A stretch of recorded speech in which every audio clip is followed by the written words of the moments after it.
Hai, selamat malam teman Bakudaya. Dari manapun teman Bakudaya bergabung, saya ucapkan selamat malam dan selamat datang, selamat bergabung di webinar Bakudaya bulan Februari 2025. Senang sekali saya, Reni, kembali hadir bersama tim Bakudaya yang bertugas malam hari ini untuk membersamai teman Bakudaya di webinar berjudul Mentoring, Empower Yourself Through the Wisdom of Others.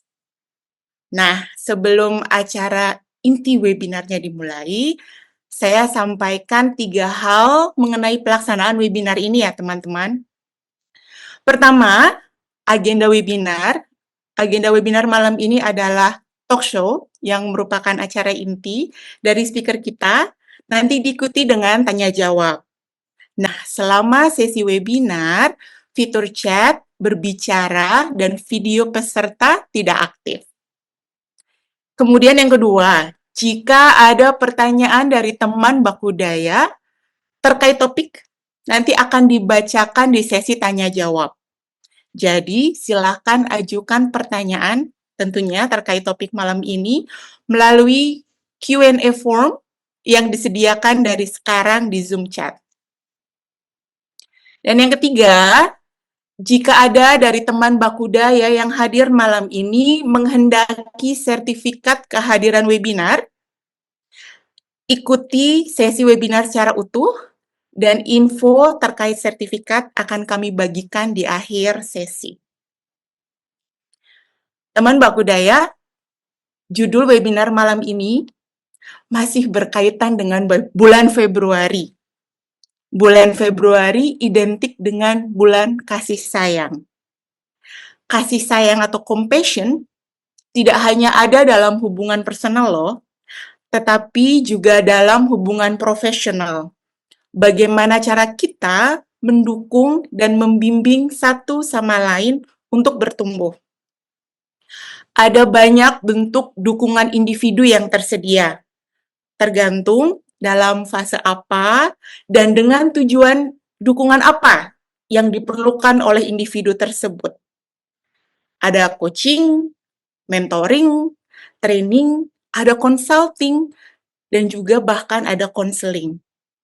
Nah, webinar malam ini akan mengeksplorasi khusus tentang mentoring. Bagaimana mentoring yang efektif dapat membantu individu menavigasi tantangan yang dihadapi, melihat dari perspektif yang berbeda, mengambil inspirasi dari pengalaman orang lain yang sudah mengalaminya, serta membangun jaringan yang dapat mendukung perkembangan pribadi dan profesional. Kami di Bakudaya percaya bahwa setiap individu dapat meraih manfaat dari hubungan mentoring yang berdampak, baik sebagai mentee yang proaktif maupun sebagai mentor inspiratif. Nah, untuk mengeksplor lebih dalam terkait ini, kita akan bersama menyimak webinar Mentoring, Empower Yourself Through the Wisdom of Others yang diselenggarakan oleh Bakudaya sebagai salah satu bentuk aksi Bakudaya untuk berkontribusi dalam menyebarkan wawasan dan mengembangkan sumber daya manusia Indonesia. Bakudaya berkolaborasi dengan narasumber inspiratif, termasuk malam ini, dalam setiap webinar yang diselenggarakan. Mengusung tagline Elevating Human Potential, Transforming Organization, Bakudaya adalah HR Consulting yang beraspirasi sebagai partner terpercaya dalam mentransformasi organisasi melalui individu-individu di dalamnya. Oke, teman Bakudaya sudah nggak sabar ya? Setelah ini kita akan masuk ke sesi utama, yaitu talk show. Sesi ini akan dipandu oleh CEO sekaligus founder Bakudaya, Ibu Maria Agustina Samperuru, juga dikenal dengan nama Pepi Samperuru. Saya biasa memanggil dengan sebutan Mbak Pepi. Nah, Mbak Pepi ini sudah lebih dari 25 tahun berkecimpung dalam dunia HR management. dan memiliki pengalaman terkait HR yang sangat ekstensif di berbagai industri, dari retail, logistik, sampai manufacture, dari multinational company, BUMN, hingga swasta lokal. Mbak Pepi juga mengantongi banyak sekali sertifikat yang mendukung keahliannya, mulai dari assessment, asesor sertifikasi, hingga global level credentialed coach. Mari, langsung saja kita hadirkan Mbak Pepi deh untuk memoderasi acara talk show malam ini.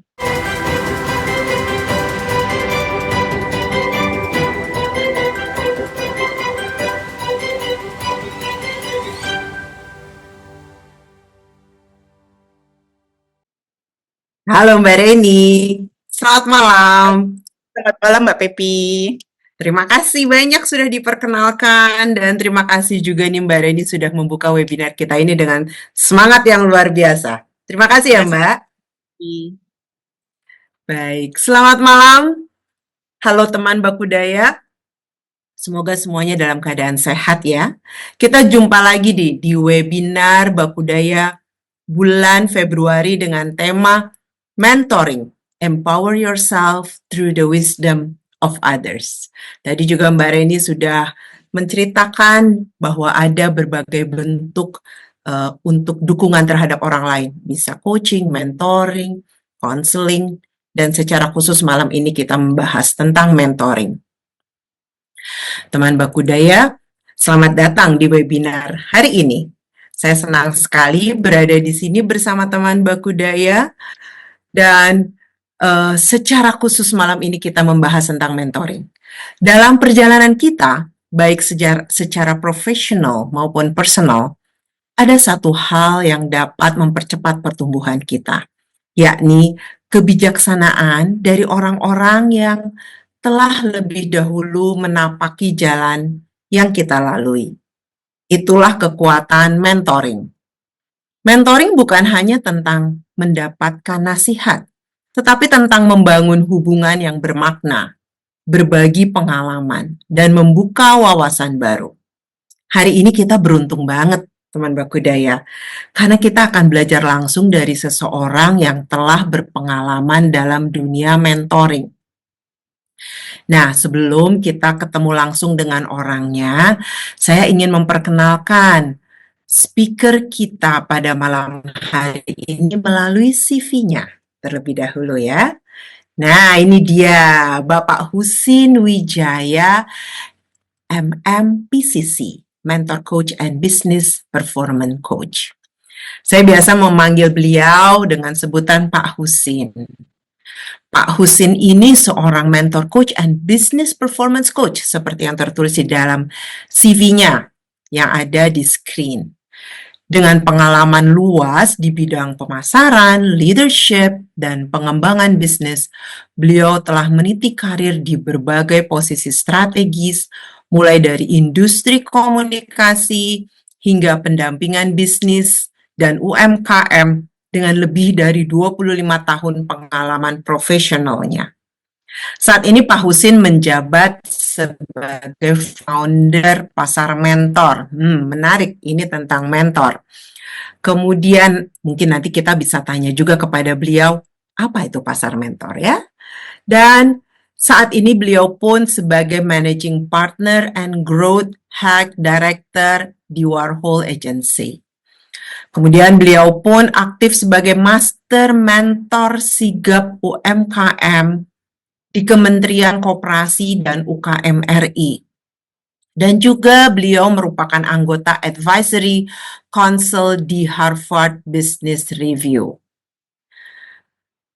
Menarik sekali, pengalamannya sangat kaya sekali ya, teman Bakudaya.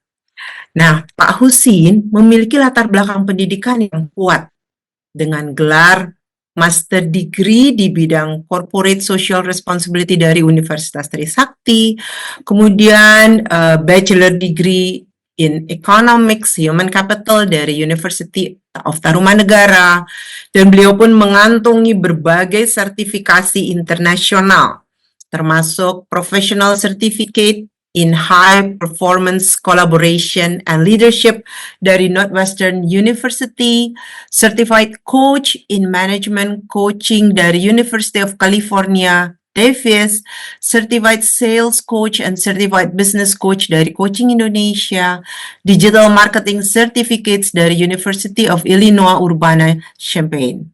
Dengan pengalaman dan keahlian yang luas, Pak Husin Wijaya siap berbagi wawasan tentang bagaimana mentoring dapat menjadi alat yang kuat untuk memberdayakan diri dan mengembangkan potensi melalui kebijaksanaan orang lain.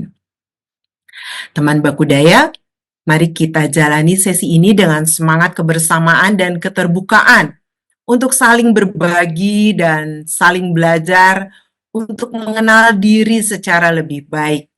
Harapannya dari webinar ini, kita tidak hanya terinspirasi, tetapi juga memiliki langkah nyata untuk dapat mempercepat pertumbuhan dan perkembangan kita melalui mentoring.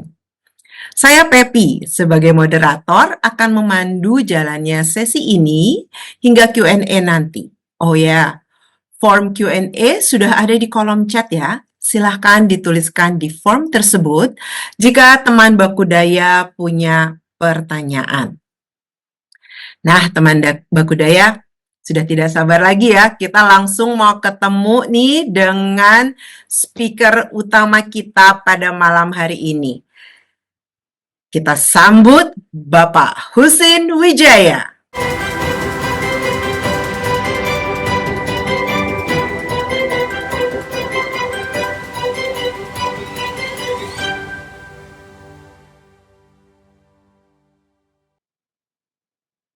Aha. Oke, selamat malam Pak Husin. Pak Husin sudah masuk, sudah bergabung dengan kita. Sebentar lagi ada, lagi sedang bersiap. Oke, akhirnya masuk. Apa kabar Baik, Kak Pak semua? Husin selamat malam. Malam. Kabar baik. Terima kasih banyak Bapak sudah hadir malam hari ini. Semua Ya, sudah terima oke kasih di juga. situ, sinyal Yes. sinyal Lagi hujan aman, lebat. sinyal Lagi aman. hujan lebat. Ya, Mudah-mudahan nggak terganggu. mudah-mudahan. Baik Pak Husin, karena ini attendance kita juga sudah cukup banyak dan tidak sabar nih bertemu langsung dengan Pak Husin. Jadi langsung saja saya serahkan screen-nya kepada Bapak. Silakan kalau Bapak mau share screen untuk slides-nya. Ya, terima kasih buat Bu Pepi dan teman-teman di Bakudaya. Terima kasih sudah diundang pada kesempatan kali ini. Rekan semua, saya mau disclaimer bahwa saya saling belajar ya sama rekan-rekan sekalian ya. Jadi ya saya hanya beruntung dapat banyak sekali project mentoring sebenarnya. Jadi nanti saya akan cerita juga ya pengalaman saya dalam konteks ini. Mudah-mudahan 45 menit bisa dijaga. Mungkin nanti moderator bisa menjaga waktu saya agar kita bisa dapat semuanya. Oke. So, rekan sekalian, jadi saya akan memulai proses sharing ini dengan ngambil satu cerita mengenai Eagle and the Chicken Farm. Mungkin rekan-rekan pernah mendengar cerita bahwa ada seorang petani yang menemukan sebutir itu ya telur dari elang sebenarnya. Jadi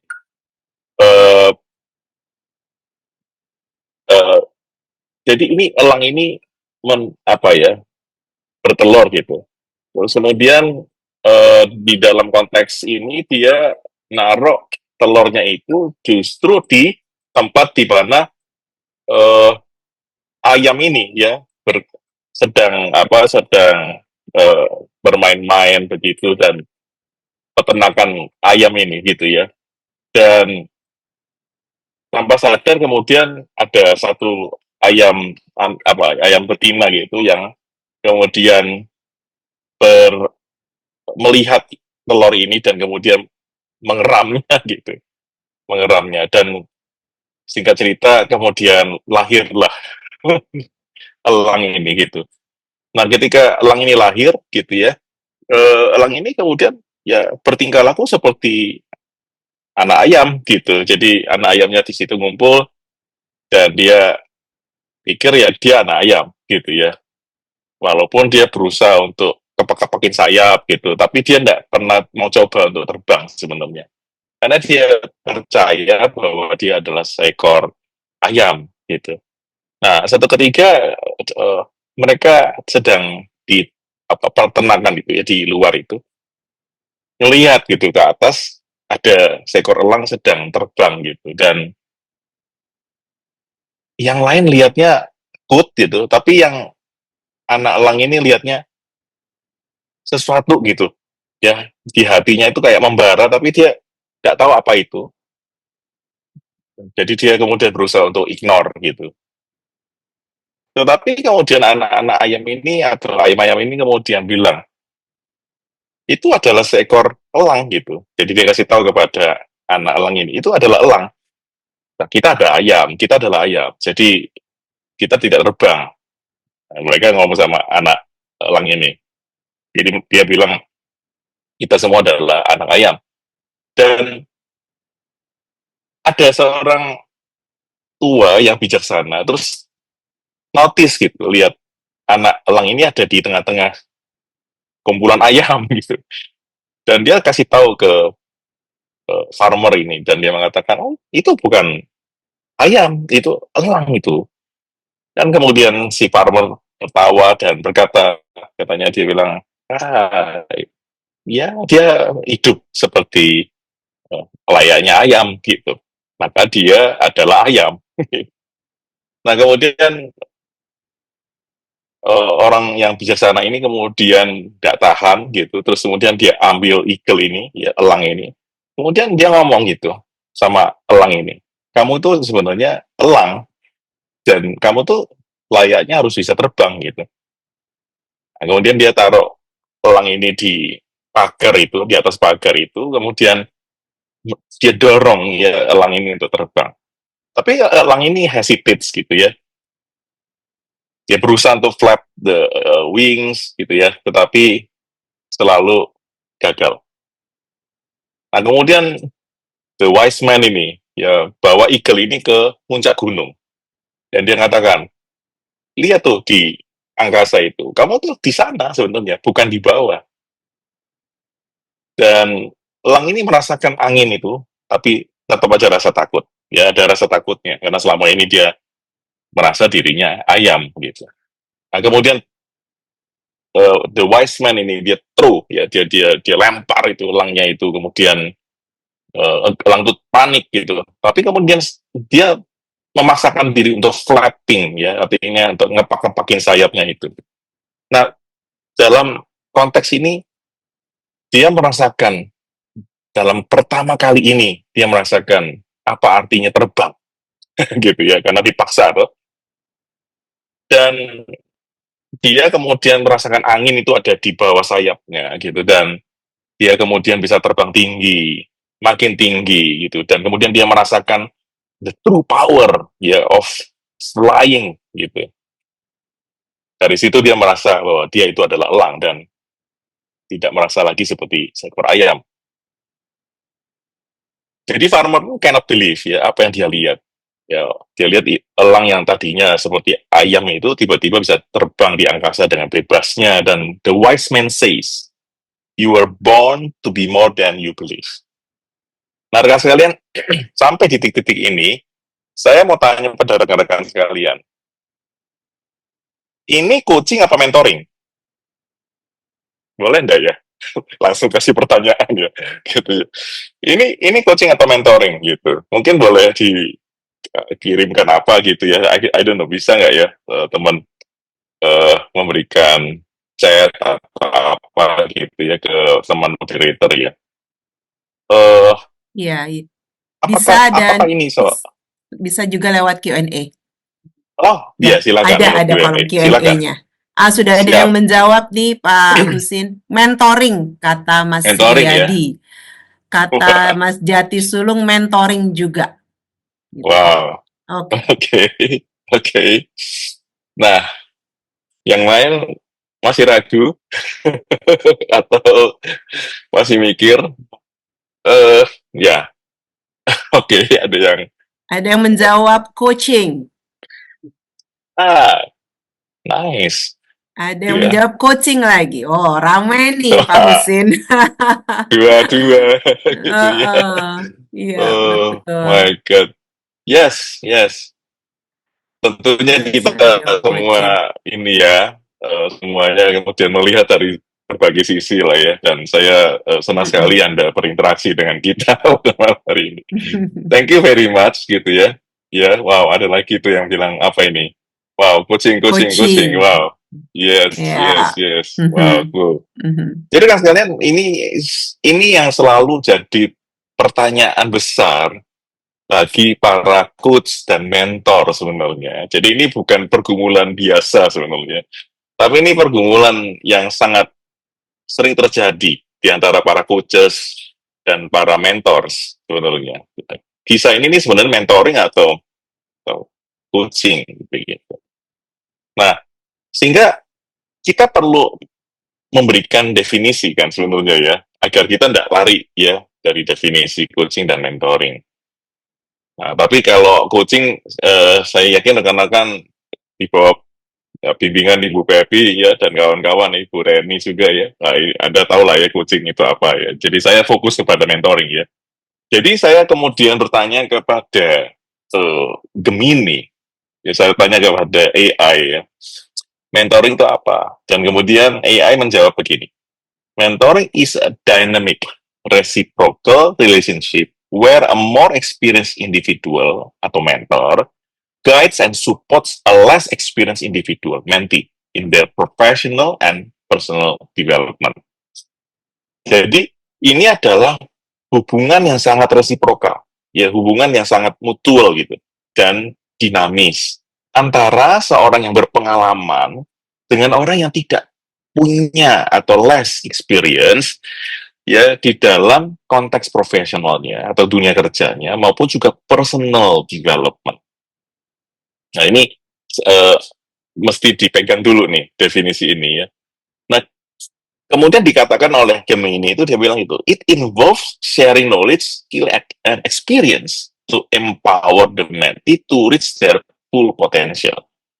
Jadi tugas daripada seorang mentor adalah apa? Sharing gitu, karena dia berpengalaman, ya dia sharing pengalaman dia, pengetahuan dia, keahlian dia kepada si mentee ini, agar si mentee ini bisa reach full potential gitu. Jadi ini unlike traditional hierarchy structures gitu ya. Jadi kalau kita lihat di organisasi kita ada manajer, ada GM, ada direktur gitu ya. Kan kita selalu tahu ya bahwa tugas para manajer ya atau direktur itu adalah bimbing, dia membimbing ke bawah. Nah, tetapi ini bukan itu. Bukan itu. Jadi walaupun mirip mentoring tapi bukan itu. Tetapi lebih kepada ada semacam learning environment yang kolaboratif. Nah, kolaboratif ini maksudnya adalah sang mentor dan sang mentee ini harus dapat benefit satu dengan yang lain. Nah, ini mentoring.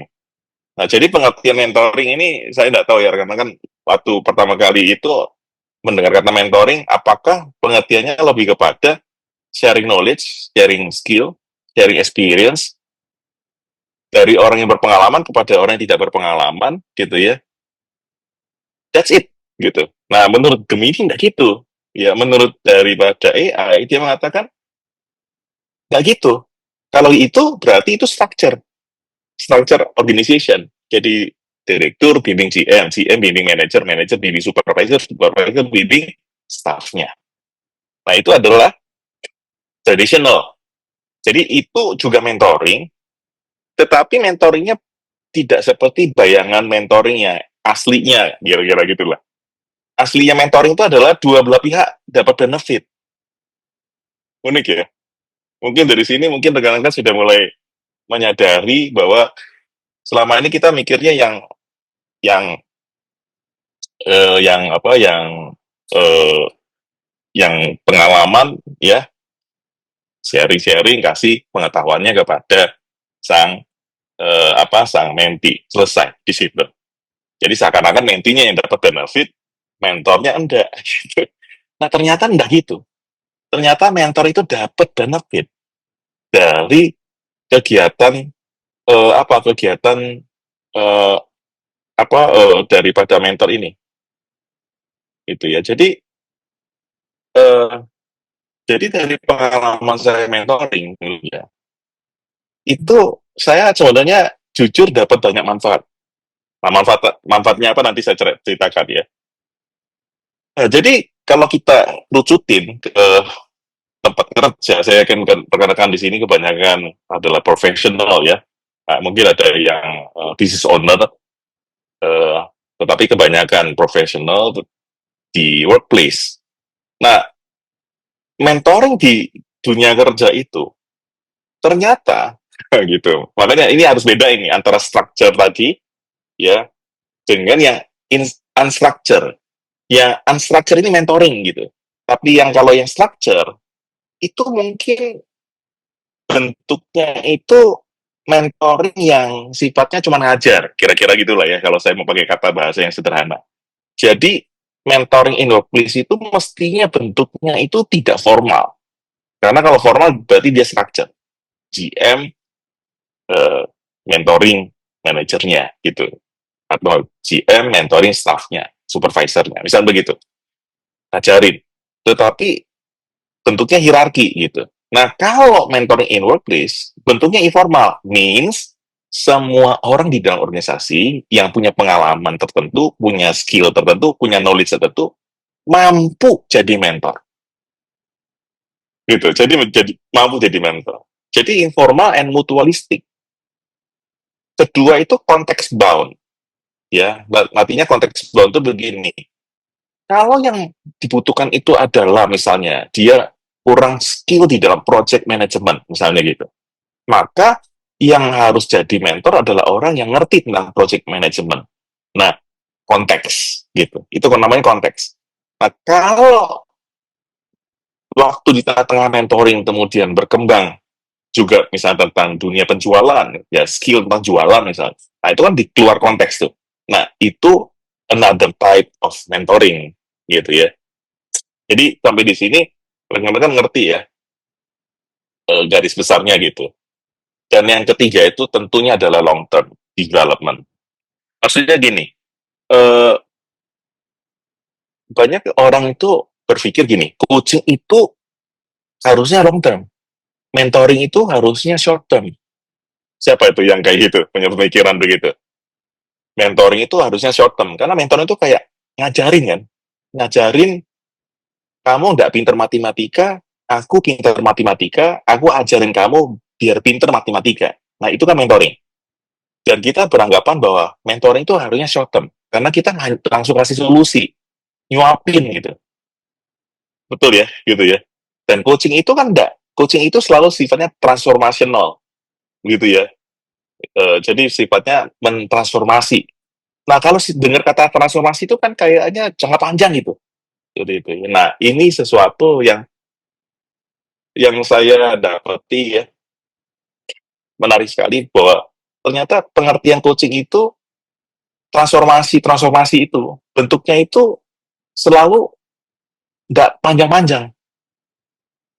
Nah, ini nggak tahu nih, nanti kita share ya, teman-teman ya, mungkin yang teman-teman yang sudah dapat ICF certification, Anda punya pengalaman gitu ya, di dalam coaching gitu, coaching hours, Anda perhatikan dah gitu ya, bahwa standar misalnya ya, standar coaching eh, yang saya pahami, itu sesi pertama itu 6 kali pertemuan, biasanya begitu. Saya buatnya 6 kali pertemuan coaching.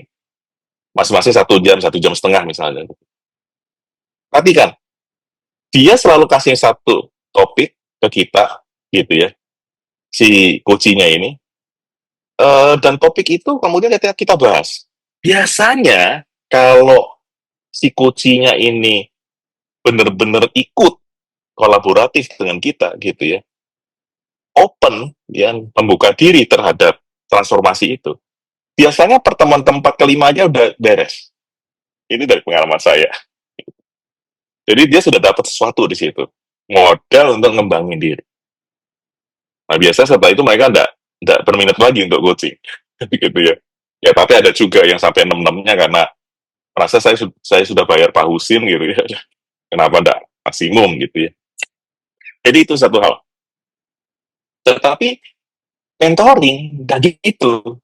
Kenapa nggak gitu? Karena mentoring itu sifatnya itu gini, dia pecahkan masalah, dia kasih solusi. Nanti muncul lagi problem kedua, pecahkan lagi. Muncul problem ketiga, pecahkan lagi gitu. Jadi sebenarnya untuk fulfill the full capacity dari si mentee ini, mentor harus punya program yang berkelanjutan.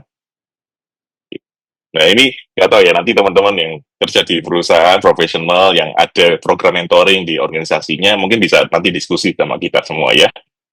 Nah jadi kurang lebih begitu. Nah jadi kalau kita mau bedain gitu, nah ini kan kayak gini bedanya. Jadi mentoring itu semacam long term. Karena kenapa? Karena develop karir gitu. Workplace ya, dengan sekali ini. Jadi ini sekali lagi saya konteksnya adalah workplace untuk profesional gitu. Eh, Coaching short term gitu ya. Nah, short term ini pengertian short term ya bisa 6 kali, bisa 9 kali, bisa 10 kali, tergantung agreement gitu ya. Tetapi nggak akan lama-lama gitu. Kalau mentoring bisa lama gitu. Bisa setahun, bisa 2 tahun gitu. Mentoring itu holistik. Nah, kenapa holistik? Seperti saya katakan, karena menti ini ya dia itu seakan-akan buntu gitu. Ada semacam saya sebutnya sebagai apa ya? eh Fiksasi ya. Ini kalau pakai bahasa psikologi ya. Sorry ya, saya seorang konselor. Jadi fiksasi. Nah, jadi ada fiksasi. Nah, fiksasi-fiksasi ini kalau di konseling, di psikologi dikasih terapi, tapi kalau di mentoring itu dikasih solusi gitu. Nah, biasanya sang menti ini punya banyak sekali fiksasi di dalam dunia kerja. Apa? Karena tadi kebutuhan skill knowledge itu ya di dalam dunia kerja itu terus meningkat, terus ada yang baru, terus berkembang gitu, dinamis kan. Nah, sedangkan kalau coaching itu achieving specific goals. Gitu. Jadi goals-nya itu kalau sudah dibereskan, sudah terbuka, udah open, udah crack gitu, ya selesai sudah gitu. Nah, jadi saya nggak mau satu-satu jelasin, nanti rekan-rekan bisa dapat materi ini, monggo ya, silakan. Tetapi paling tidak saya juga ingin rekan-rekan untuk melihat mentor itu secara clear gitu, bahwa mentor itu em, harus bentuknya seperti ini, gitu. Coaching harus seperti itu, gitu. Nanti kita bisa diskusi. Nah, yang berikutnya itu adalah gini, proses. Eh, Orang selalu bertanya, mentoring itu proses nggak gitu? Nah, coaching kan ada prosesnya ya. Kalau rekan-rekan perhatikan, setiap coaching school itu ada kita sebut sebagai metodologi. Jadi ada metodologi tertentu gitu ya. Jadi kalau rekan-rekan yang ikut coaching mentoring institute gitu ya, dia ada metodologinya sendiri gitu ya. Kalau ikut misalnya eh, apa coaching school yang lain gitu ya, masing-masing tuh ada sendiri mereka itu. Nah, termasuk saya juga gitu ya. Saya juga ada metodologi sendiri gitu ya. Biasanya pendekatan saya itu adalah mulai dari psychological, eh saya sebutnya psychological readiness gitu. Jadi setiap orang yang ingin dapat transformasi di dalam coaching itu harus dapat ini ya, dapat membuka diri terutama di bagian-bagian yang kita sebut sebagai mental map. Nah, jadi coaching dan mentoring ini saya selalu deketin dengan cara itu, psychological readiness dulu. Baru setelah itu kita ngomongin kompetensi. Baru habis itu kita ngomong habit. Nah, itu tiga segitiga segitiga itu yang saya rancang untuk pasar mentor sebenarnya. Nah, tapi mentoring kalau secara proses itu dia ada proses pertama namanya inisiasi. Jadi ini proses di mana para mentor dan mentee ini establish connection. Nah, kalau di coaching ini namanya coaching agreement gitu ya. Jadi mereka kemudian ketemu, kemudian ngobrol-ngobrol, cari tahu apa yang dimaui oleh si mentinya. Kemudian mulai membuat silabus barangkali, membuat program barangkali gitu ya.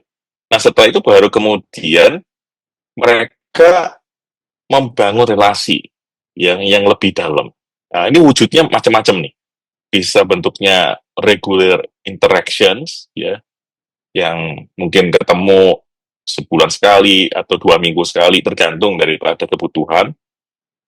Atau kemudian eh, berusaha untuk memberikan, ya, artinya memberikan issues misalnya gitu ya, dan kemudian beranjak dari itu bisa membangun goals tertentu, misalnya apa yang ingin dicapai. Nah, sehingga nanti tercipta semacam, ya, trust, ya, yang besar di situ. Baru yang ketiga itu adalah apa? Adalah ketika, ya, dalam proses itu si menti itu mulai confidence nih. Tadinya tidak confidence misalnya. Setelah kemudian berinteraksi, dikasih goals, kemudian dikasih ini itu gitu ya, dia bisa lebih confidence dan lebih independence. Nah, sehingga relasi itu diharapkan secara gradually dia bisa jadi peer-like, peer-like.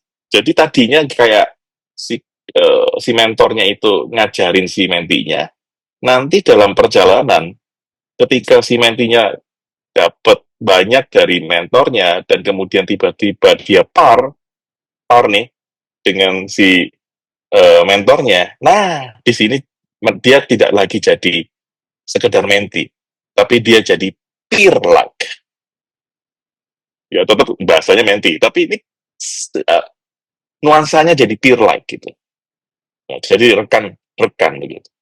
Nah, setelah itu baru terjadi, ya, ongoing gitu. Jadi kita sebutnya evolve menjadi lasting connections. Jadi bisa bisa di tahap ini berhenti, jadi kegiatan mentoringnya berhenti, tapi mereka jadi nanti jadi benar-benar kayak peer like begitu, saling support. Nah, disinilah yang saya sebut sebagai benefit dari seorang mentor. Jadi kalau mentor itu bisa create mentinya menjadi par, gitu ya, inilah yang kita sebut sebagai hasil yang memberikan benefit bagi si mentornya. Ya, jadi makanya kenapa leader di organisasi itu harus menguasai teknik mentor yang baik dan kemudian diberikan tugas mentoring sebetulnya. Tetapi secara informal tentunya. Karena kalau formal nanti dimintain apa ya, mintain ini itulah begitu ya. Jadi ini sesuatu yang biasanya saya pahami gitu. Nah, ada beberapa aspek yang sangat penting untuk diketahui. Ini adalah semacam apa ya? Semacam guidelines gitu ya untuk para mentors. Misalnya contoh, kalau di coaching kan guidelines-nya adalah misalnya gini, kita harus netral ya, gitu ya. Kita nggak boleh prasangka nih, kita nggak boleh kemudian ikut transference nih dengan masalah daripada sang coachee misalnya gitu. Nah, itu kan adalah guidelines ya. Jadi ada marker lah istilahnya begitu. Di mentor juga ada marker. Pertama adalah sama seperti di coaching ada clear expectation karena ini sebenarnya membangun suatu dimensi long term relationship sehingga perlu ada clear ekspektasi. Harapannya apa, goals-nya apa.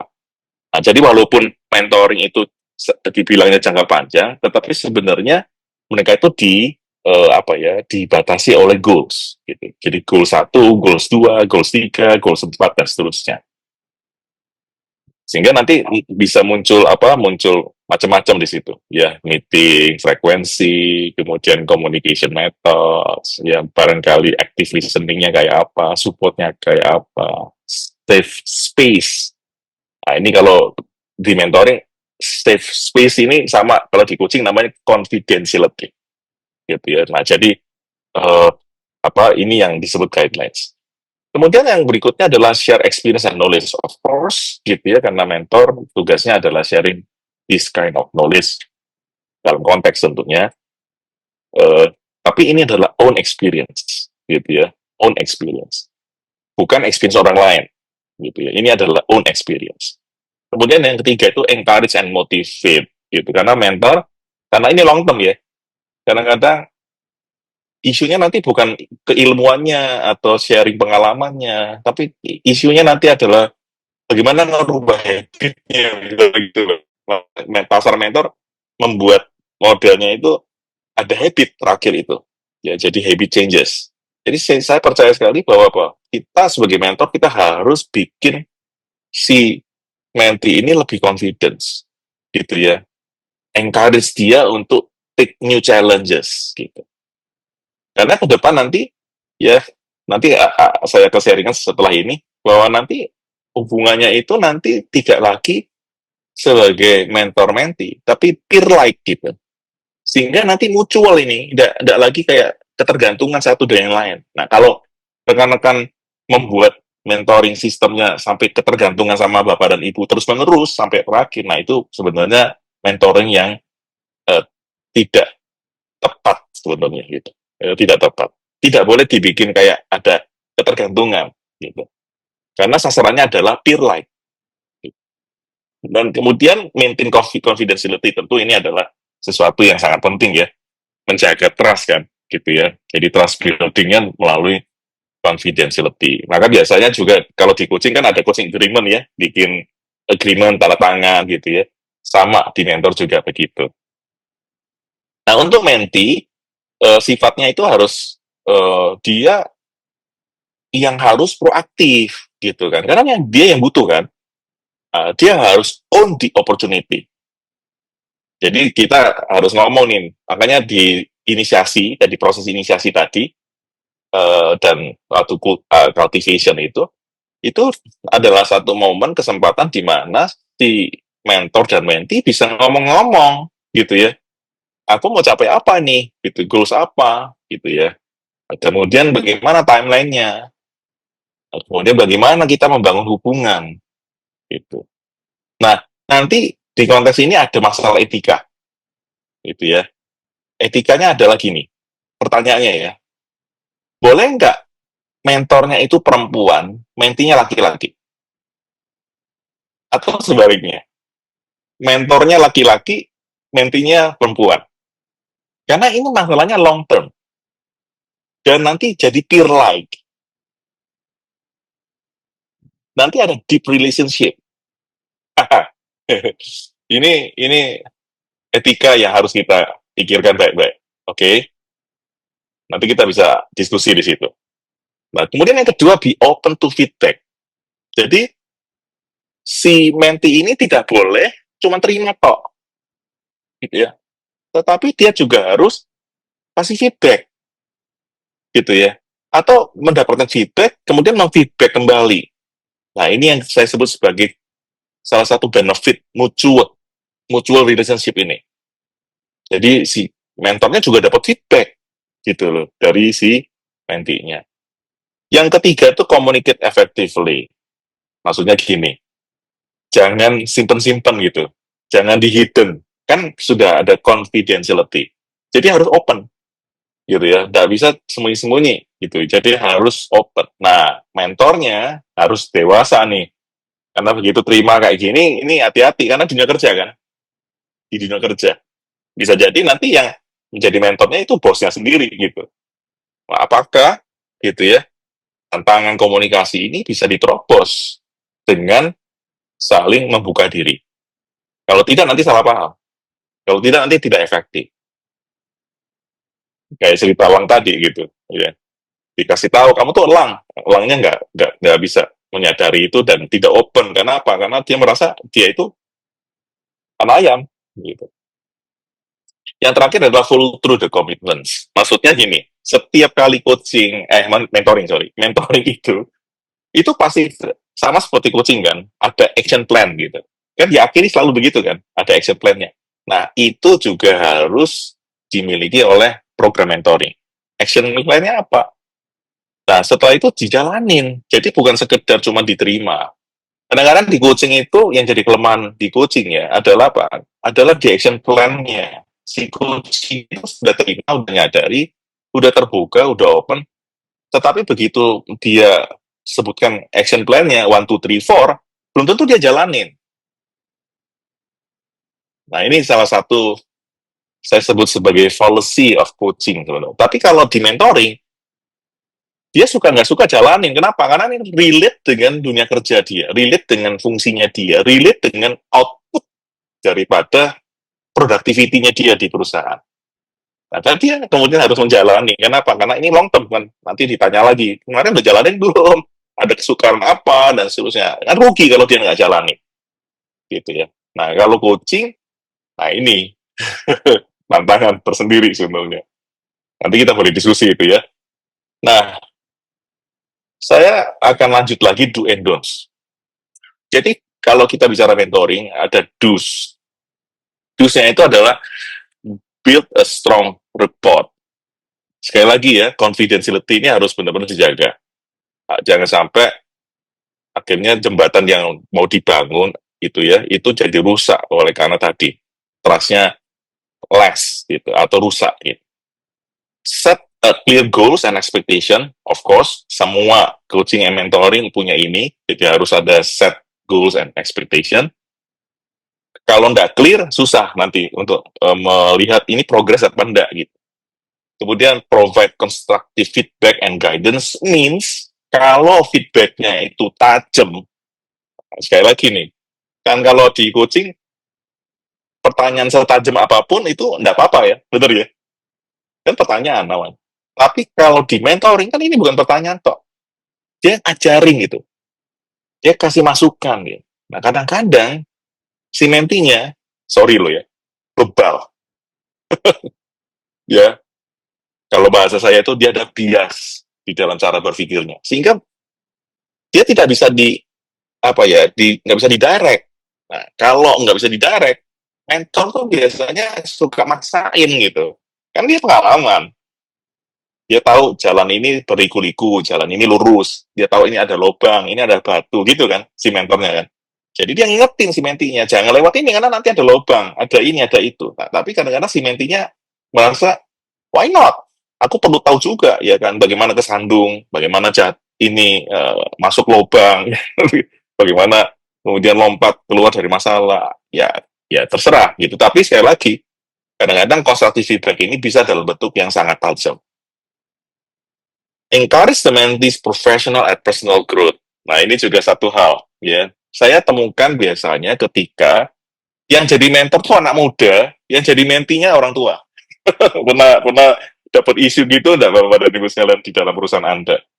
Tiba-tiba Anda jadi pemimpin, tapi yang jadi anak buahmu atau yang di bawah Bapak dan Ibu itu orang-orang senior. Sehingga kalau dikasih mentoring gitu ya, walaupun informal, tetapi ada benteng kan. Nah, benteng ini yang disebut sebagai dia tuh tidak dewasa gitu. Nah, jadi jangan salah arti dengan ketidakdewasaan ini bukan berarti mereka adalah anak-anak, tetapi masalahnya adalah ini self defense mechanism kan. Jadi makanya kenapa kita perlu set clear goal and expectation, gitu ya. Terakhir, maintain confidentiality and ethical boundaries. Nah, ini yang saya tadi lemparin ke rekan sekali. Boleh nggak mentornya laki-laki, mentinya perempuan? Karena ini long term. Nggak kayak coaching, 6 kali, 7 kali, 9 kali selesai. Gitu ya. Nah, ini juga sesuatu hal. Don't force a mentoring relationship.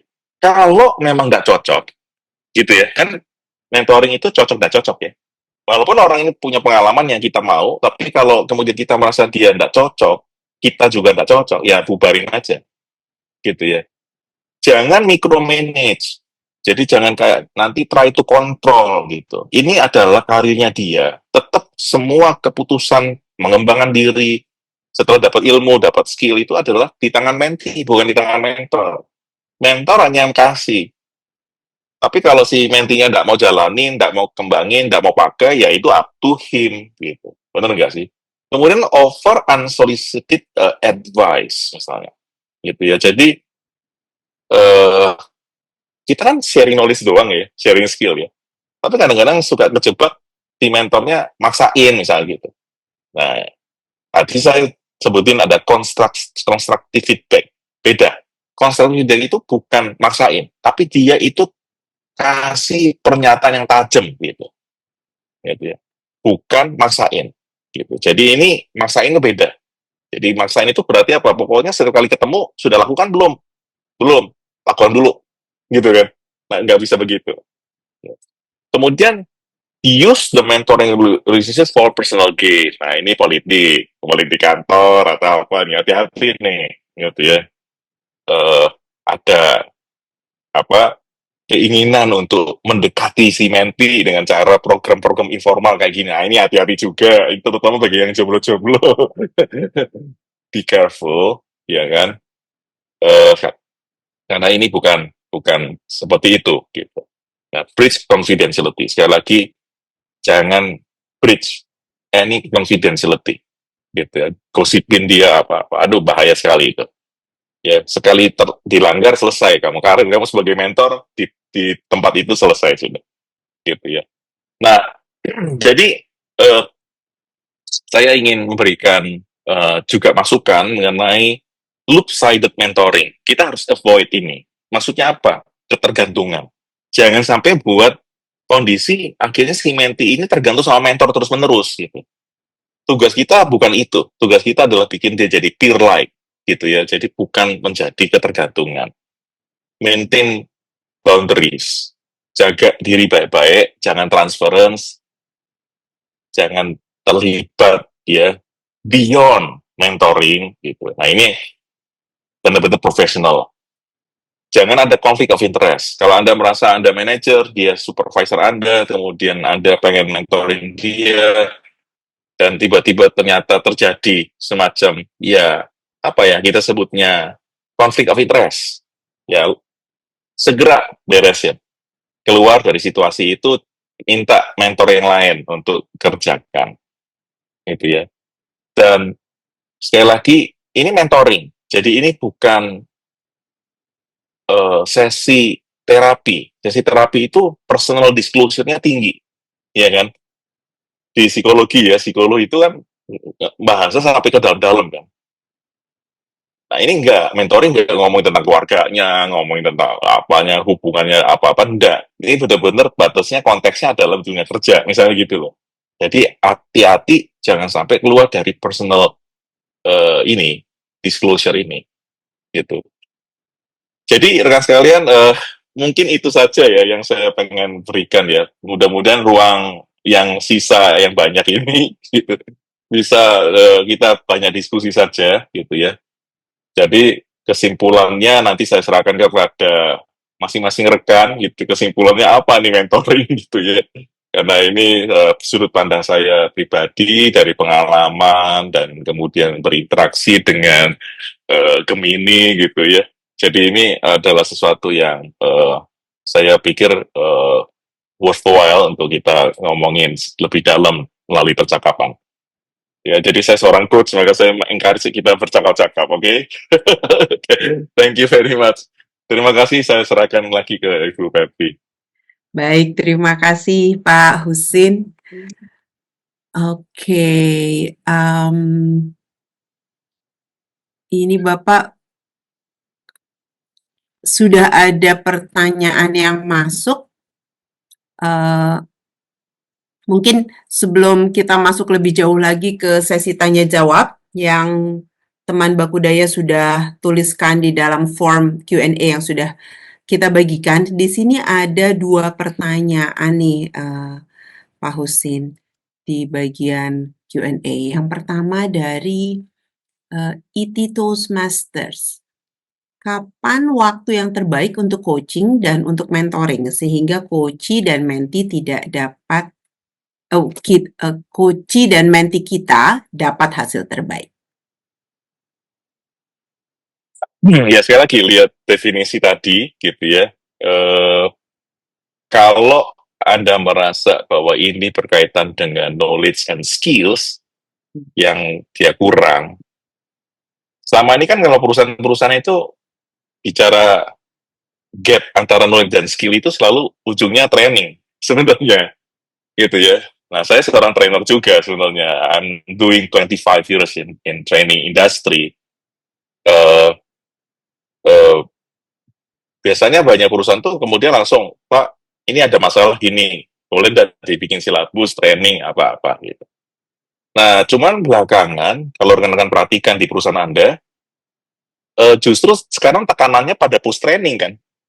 Kan training itu just sharing knowledge and skill in a broad sense sebenarnya. Karena eh, sebenarnya yang duduk 25 orang di kelas, 30 orang di kelas itu kan mereka punya certain types yang saya sebut sebagai personal dilemma gitu.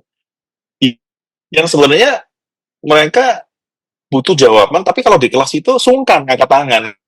Nah, ini kelemahan dari rekan-rekan di perusahaan di Indonesia ya, jujur ya.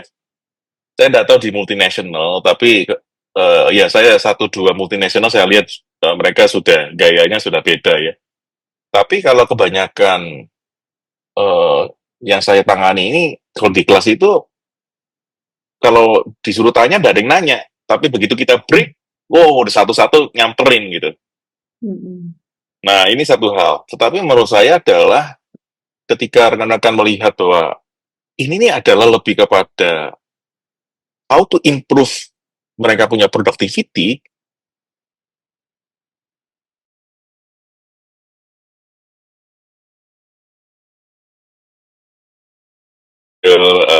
team coaching itu ya. Nah, team coaching nanti belajar multimodal skills ya di dalam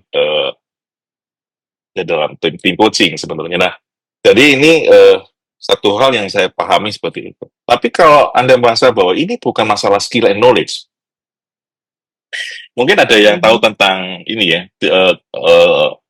penelitian atau teori dari Hersey and Blanchard ya, kan Blanchard itu situational leadership, pernah dengar ya? Nah, situational leadership itu kan dia bagi kuadrannya itu dengan mau dan mampu kan, ya kan? Katanya kalau dia mampu, ya sudah dikasih delegate, dikasih kerjaan, dikontrol.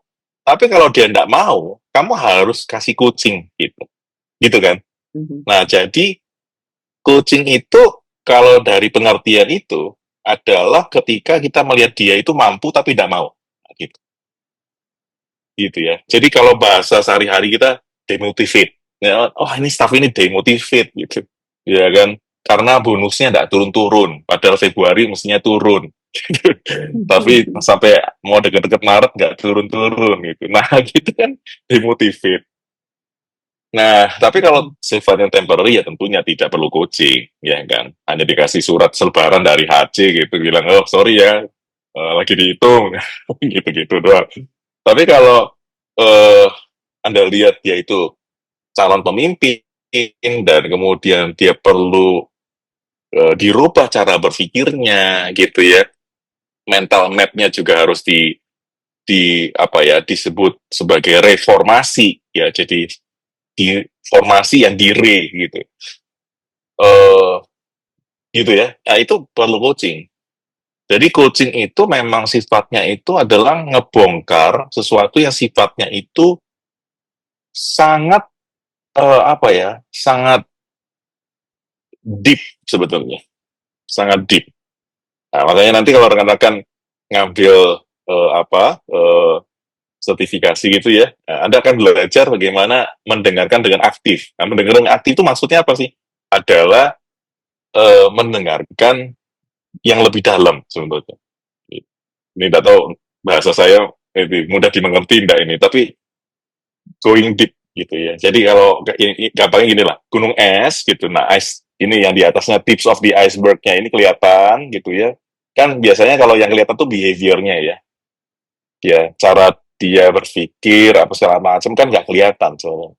Nah, cara berpikir, mental model, kemudian values, culture, nah, itu di bawah laut itu. Nah, kita itu coaching itu main di bawah laut ini.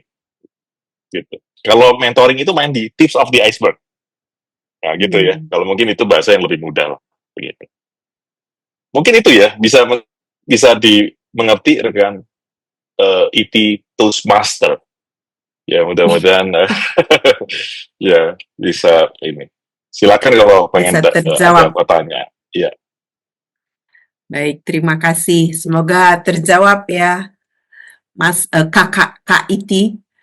Baik, ada lagi yang pertanyaan Kedua, dari Indra Perdana Adnan.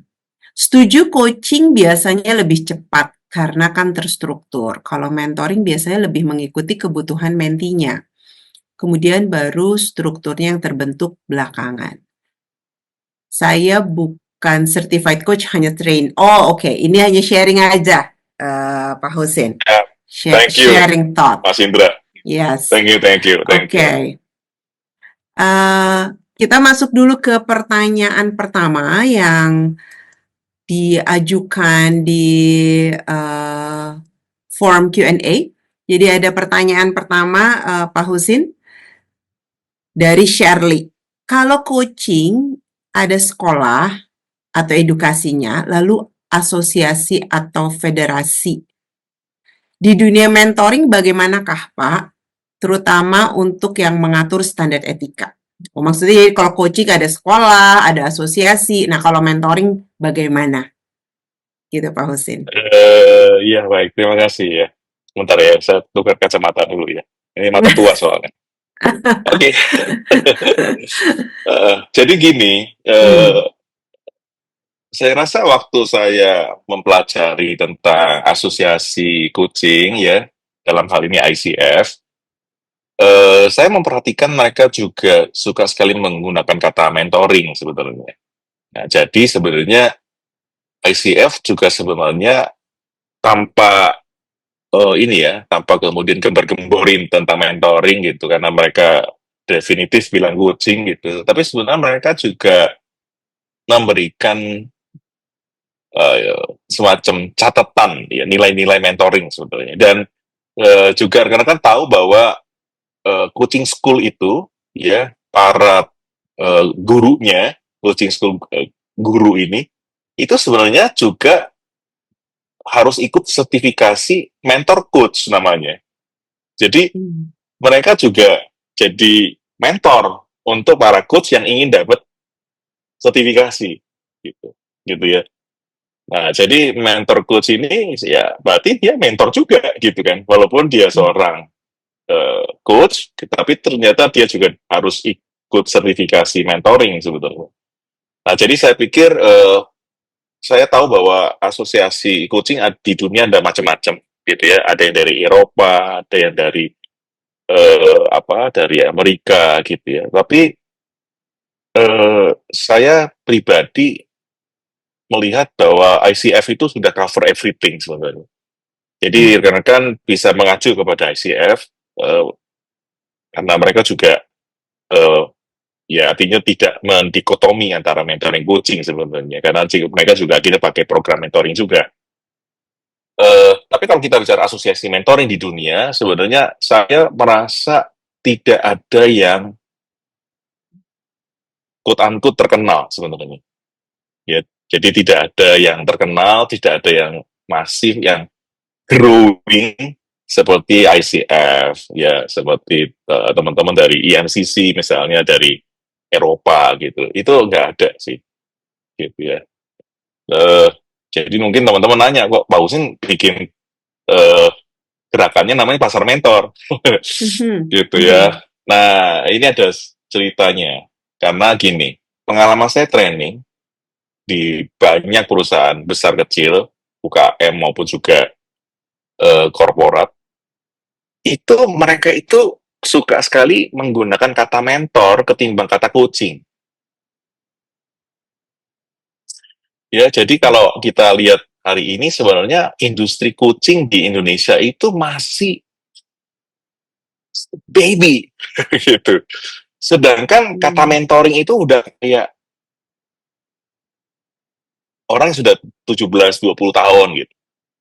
Nah, makanya kenapa saya masuk ke perusahaan-perusahaan itu menggunakan istilah mentor, karena itu mudah dipahami oleh mereka. Ketimbang terus saya bilang, saya seorang coach, gitu.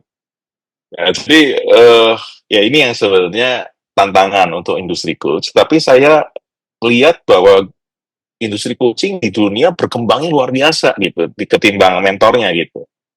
Nah, mungkin karena mentoring ini sifatnya lebih informal gitu ya.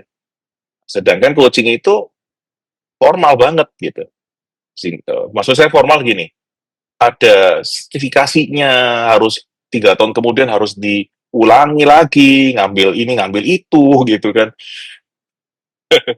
Gitu ya. Jadi itu sesuatu yang sangat formal bukan? Jadi maksudnya dijaga ketat gitu oleh ICF gitu. Jadi ini yang menurut saya satu hal yang sangat baik sekali gitu. Jadi untuk menjawab pertanyaan itu mungkin lebih baik udah ikut aja ICF gitu, quote unquote gitu ya.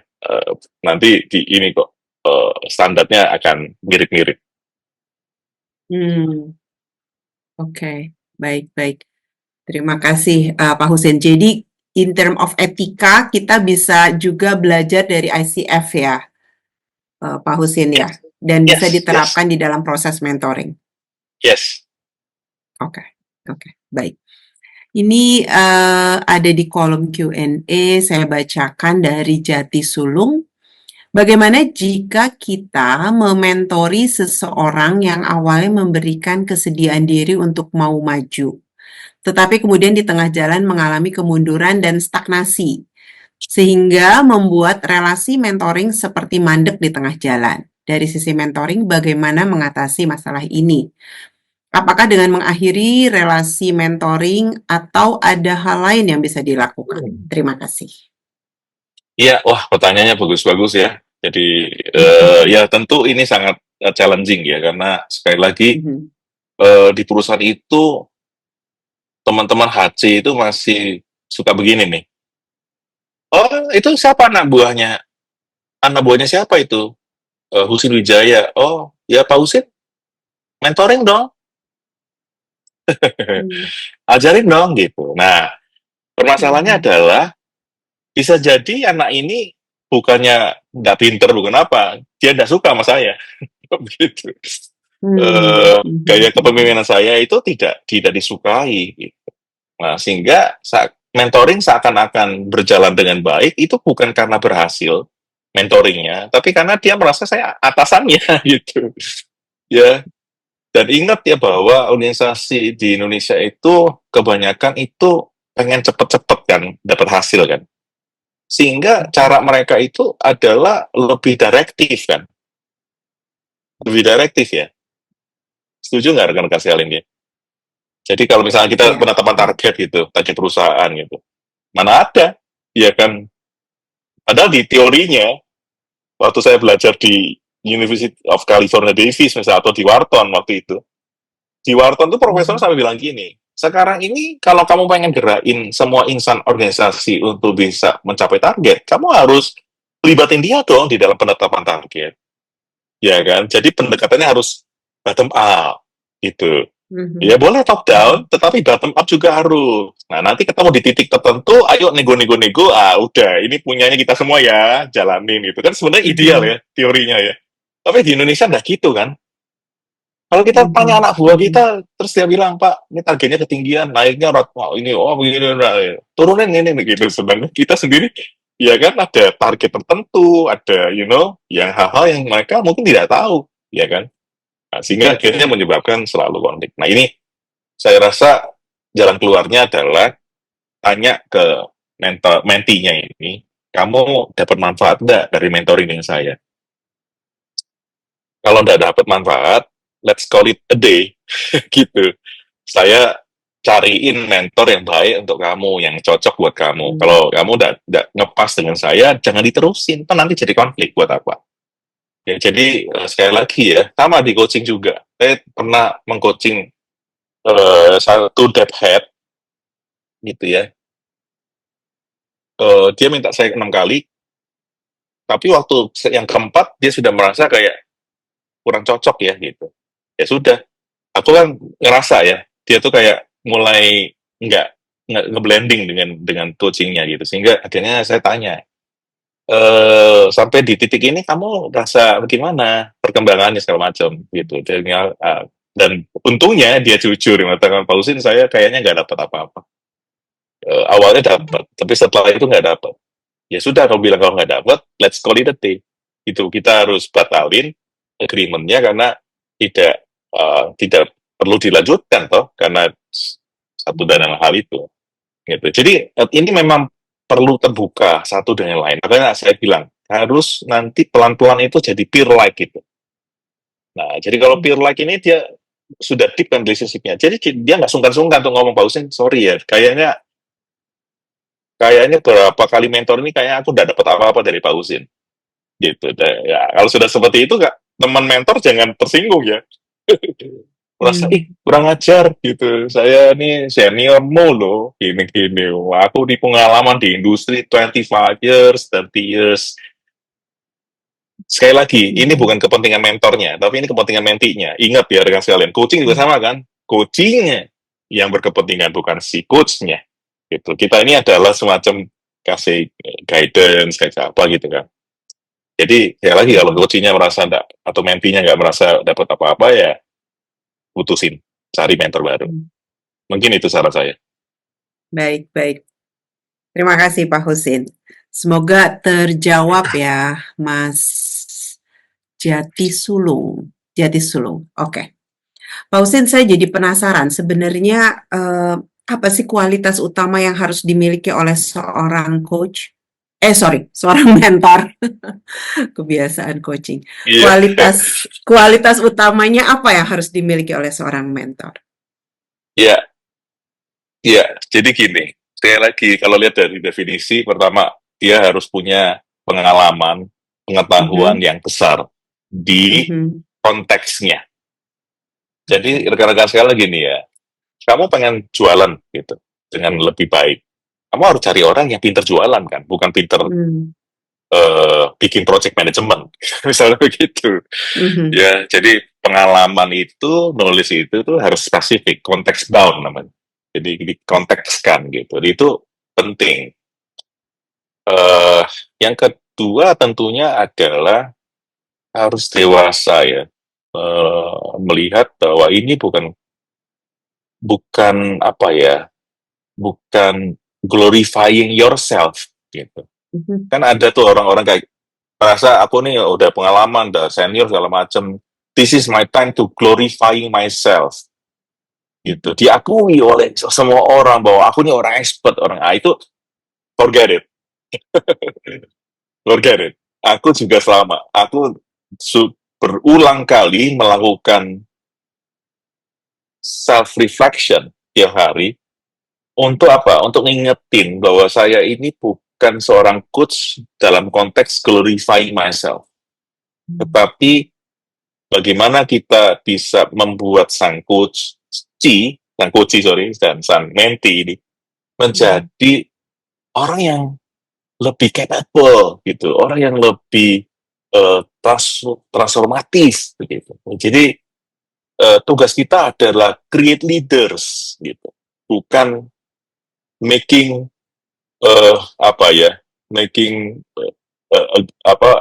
ourselves as a great leader gitu, bukan begitu. Jadi kita harus hati-hati dengan cara berpikir kita. Ketiga, harus rela ya bangun relasi.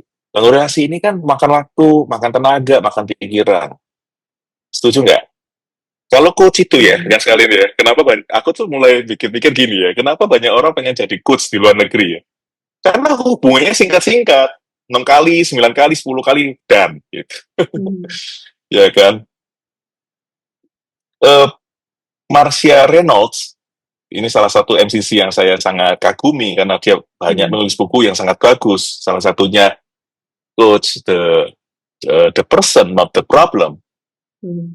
Dia pernah dapat coaching agreement dengan salah satu perusahaan di Thailand itu, dan proyeknya setahun gitu. Dan dia dapat penghargaan dari perusahaan itu sebagai the best coach ya, of course ya, memang karena dia memang bagus lah gitu ya. Tetapi yang menarik adalah gini, program coachingnya itu bukan dibikin program tiap bulan ketemu sama coachingnya, itu enggak. Ternyata itu perusahaan ini tuh bikin hotline, semua orang yang pengen dapat coaching bisa telepon hotline ini, terus disuruh milih gitu, coach apa yang kamu mau. Nah kemudian dari situ disambungin, nangkep ya. Jadi on demand.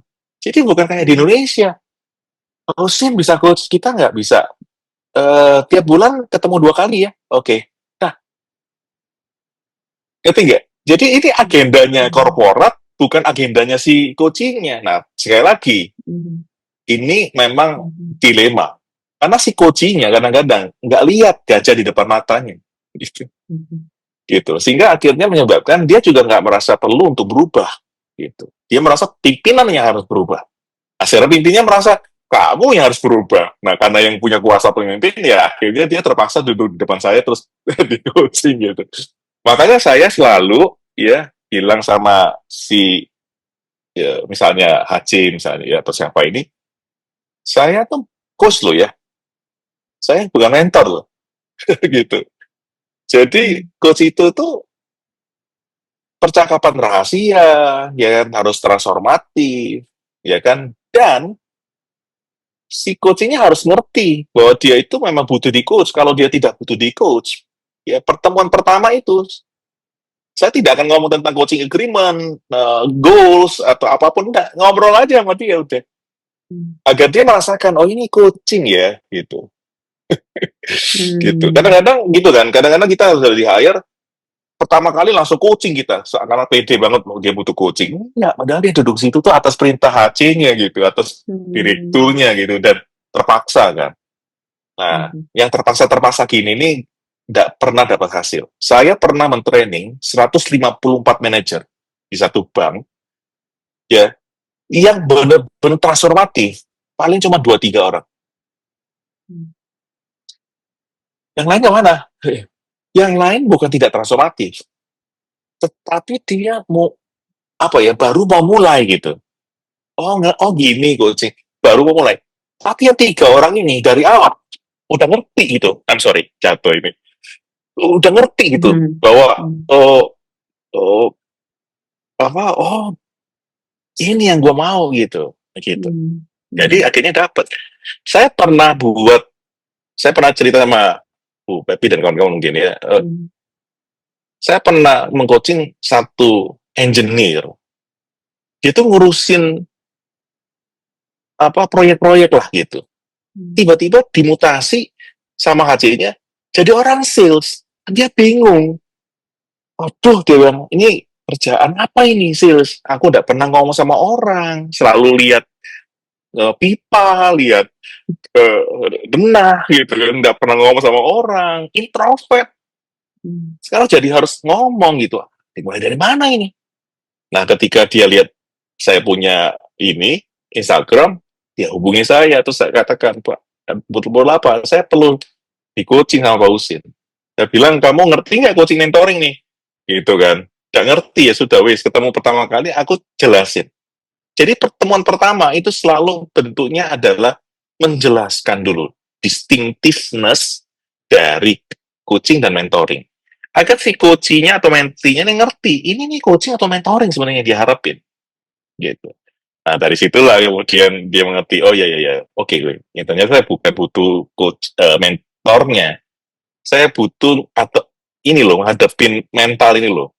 Mental transisi dari engineer jadi sales. Nah, ini tak gampang katanya loh. Nah, jadi itu yang saya beresin dulu.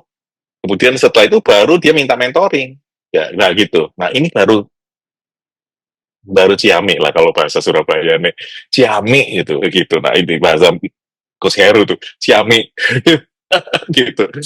Gitu kayak gitu. Jadi ini yang menurut saya sangat penting ya untuk dengan semua. Jadi kayak saya rasa kualitas yang lain tentunya ya kualitas confidentiality, trust building, building rapport, gitu ya, harus setting goals dan macam-macam. Which is itu diatur oleh kode etiknya ICF.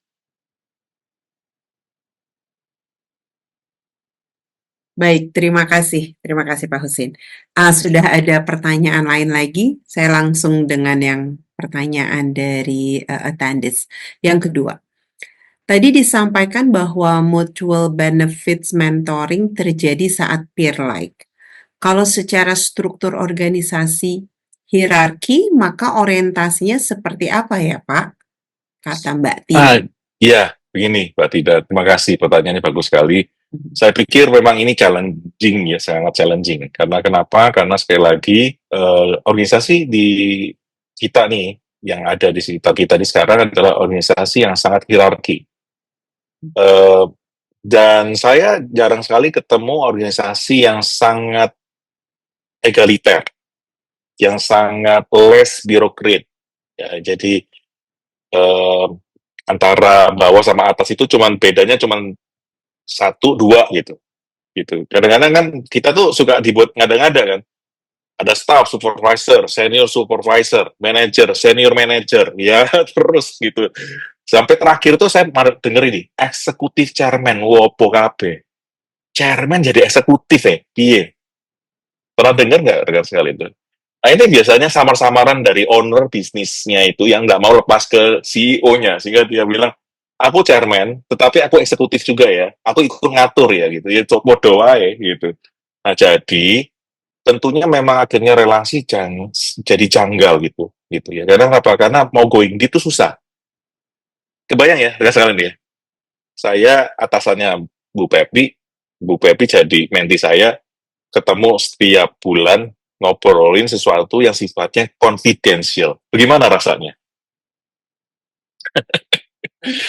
Bingung Aduh, kabeh. susah. Iya. Iya, Susah banget, iya. betul. Nah, Mm-mm. makanya saya pikir, ini kalau rekan-rekan ada di sini ada yang berprofesi sebagai HC atau Mhm, HRD gitu ya. mhm, Nah, mulai sadar begini, bahwa sebenarnya mentoring itu informal dan mutual.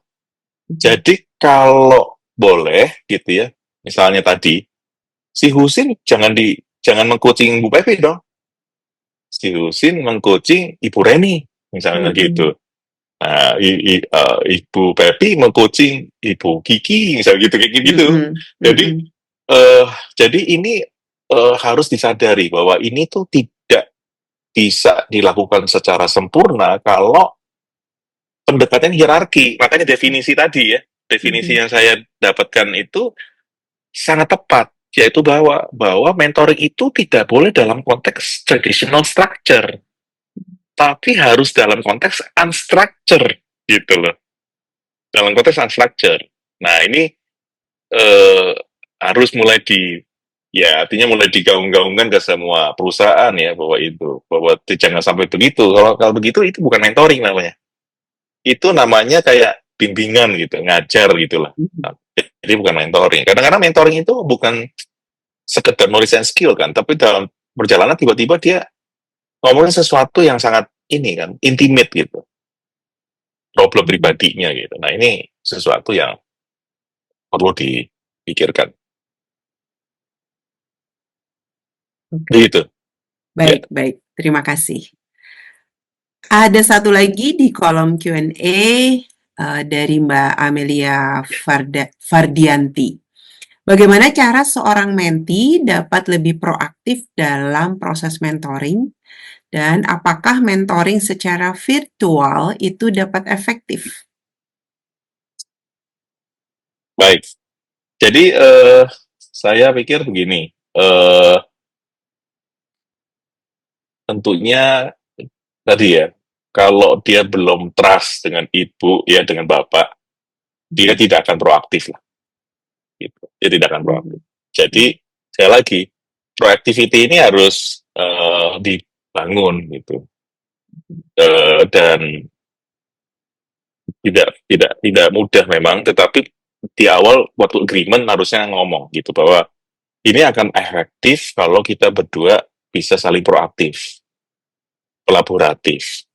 mhm, Jangan sampai terkesan seperti kamu dengerin aku yang ngomong. Kamu harus bikin kamu juga ya bertanya gitu. Ya, dan ini sesuatu yang menurut saya sangat penting sekali. mhm. Gitu. Mungkin itu ya. Uh, Oke. Eh, Pak Husin, aku penasaran nih. Tadi kan Pak Husin sempat cerita, oke, kalau mentoring lawan jenis untuk long term, boleh apa enggak? Pertanyaannya tadi Pak Husin bertanya itu. Nah, sekarang saya jadi bertanya ke Pak Husin dengan pertanyaan yang sama. Untuk konteks itu seperti apa jadinya? nah ini sebenarnya perlu diskusi. Tapi gini lah ya. Sebenarnya kalau sama-sama dewasa tidak akan terjadi transference. Oke. Yang paling Mhm. berbahaya itu terjadi transference. Aha, Gitu. oke. Saya seringkali, ini jujur ya, saya pernah beberapa kali itu nemuin mentor menti, tapi nanti lama-lama jadi sesuatu yang beyond mentor menti Hmm. gitu. Mhm. Dan Mhm.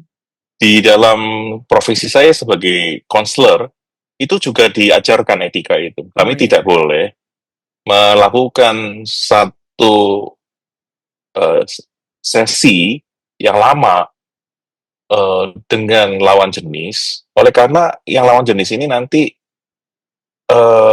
permasalahan adalah dia akan transference gitu. Transference. Dan transference ini nih bahaya sekali. Oleh karena apa? Dia mulai merasa simpati dengan si konselornya sama mentornya gitu. Dia mengatakan, wah ini mentornya dengerin banget dia gitu loh. Bos saya itu nggak dengerin, suami saya nggak dengerin, Aha. istri saya nggak dengerin, ini orang dengerin banget, wah ini gila bener. Nah gitu-gitu. Nanti tiba-tiba dari situ timbul kagum. Nanti dari kagum timbul yang macam-macam. Nah gitu-gitu bro, sis. Jadi hati-hati ya. Iya, gitu. Oke, baik. Noted sekali Pak Husin. Jadi Ini ada pikirin ya, jangan sampai nanti apa terjadi apa-apa kalau Anda merasa bahwa oh, aku pernah gini Bu.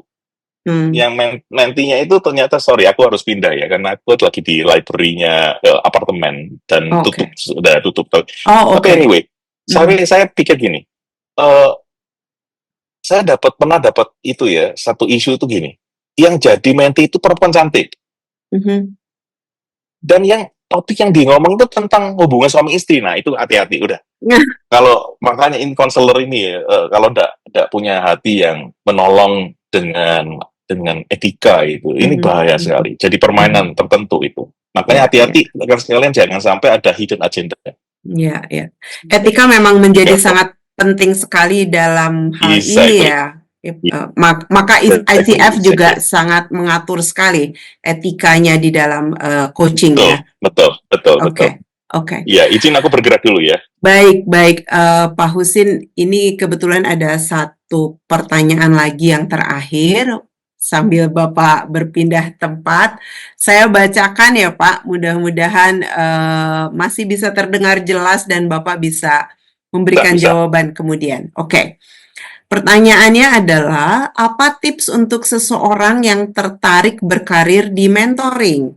Baru pertama kali terjun sebagai mentor, terutama dalam membimbing individu yang lebih muda dan beda generasi. Ada dua pertanyaannya.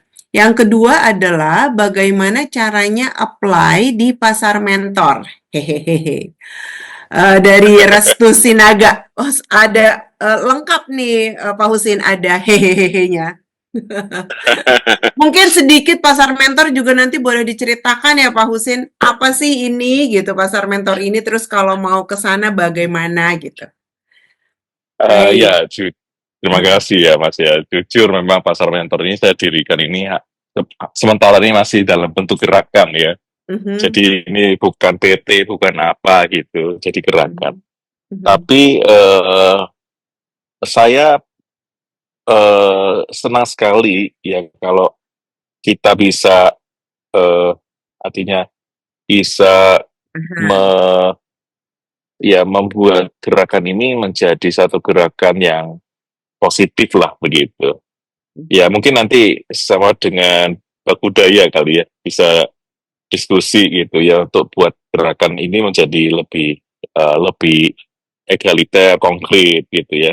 Karena saya sendiri memang pada dasarnya pengen buat itu sebagai satu satu gerakan sebenarnya untuk teman-teman mau belajar. Aku willing to share masalah mentoring ini, tetapi sebenarnya kalau kita lihat dari konteks mentoring dan coaching gitu ya, ini kayak pasangan gitu.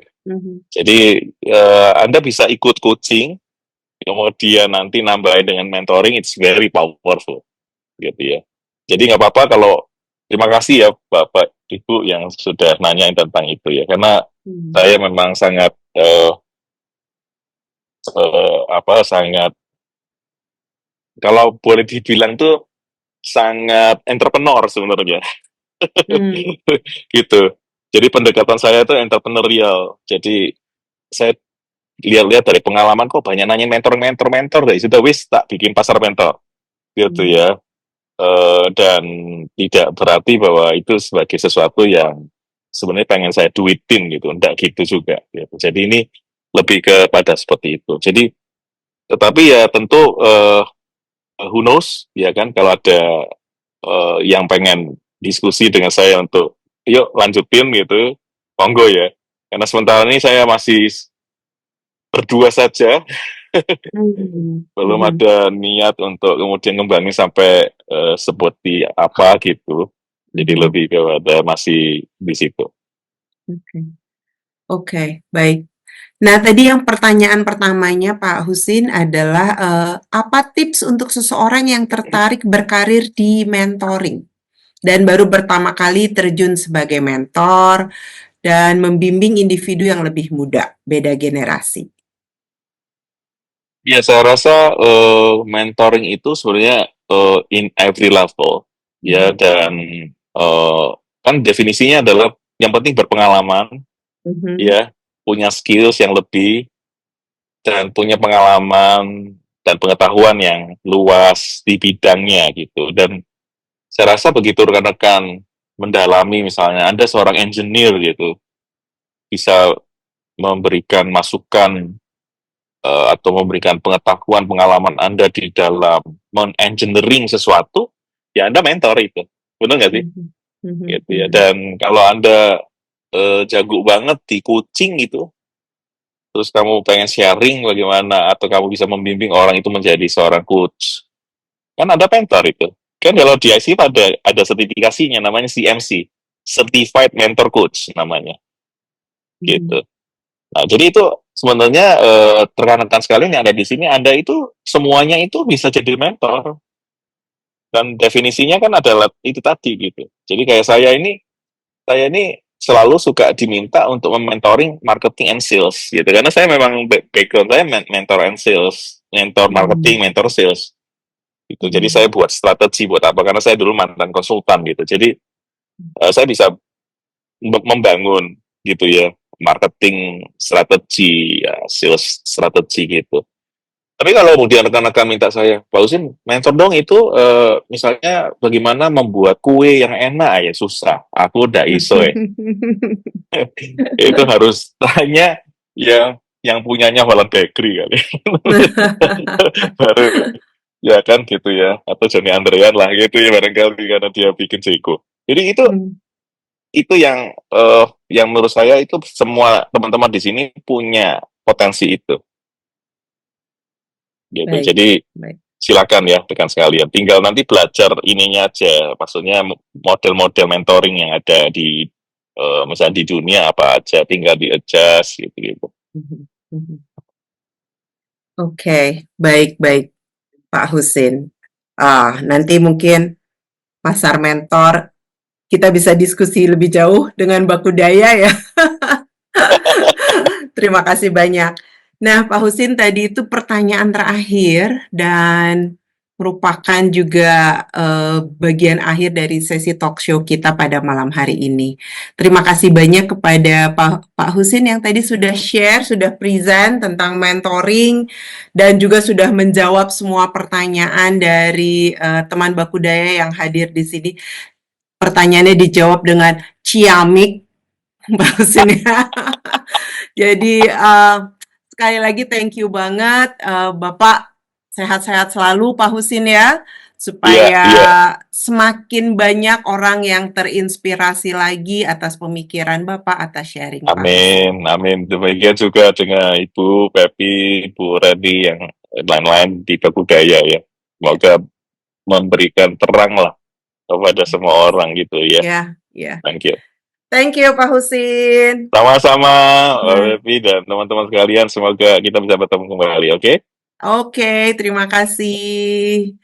Aduh Oke. teman Bakudaya, terima kasih sudah berpartisipasi dalam sesi talk show ini ya. Seru banget ngobrol sama Pak Husin, waktu bergulir begitu cepat sekali dan kita semakin penasaran juga dan ingin menjadi mentor ya, teman Bakudaya. Nah, ada 3 hal yang menurut saya yang bisa kita petik dan bawa pulang ya. Yang pertama tuh tadi bagus sekali seperti si Wiseman bilang di cerita Pak Husin yang pertama ke si Eagle. Dia bilang, "You were born to be more than you believe," gitu. Jadi Jangan sampai limiting belief kita.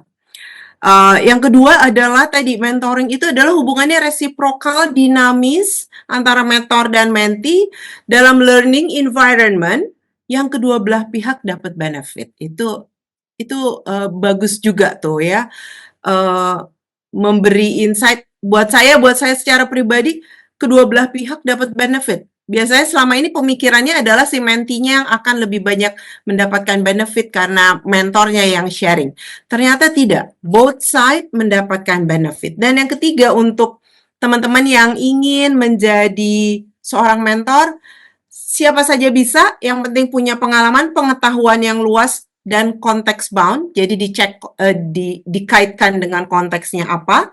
Nah, di samping itu juga perlu diperlukan sikap yang tadi dewasa, lebih mature gitu ya, dan bisa building rapport dan building trust gitu. Seru banget. Dan itulah teman Bakudaya dimanapun kita berada. Kita sampai di akhir sesi dari talk show kita. Mari kita ciptakan lingkungan yang saling memberdayakan, lingkungan yang mampu membantu dan merangkul semua pihak untuk menjadi lebih berdaya lagi. Sebab manusia yang berdaya akan mencerminkan bangsa yang berdaya pula. Selanjutnya, saya kembalikan sesinya kepada Mbak Reni.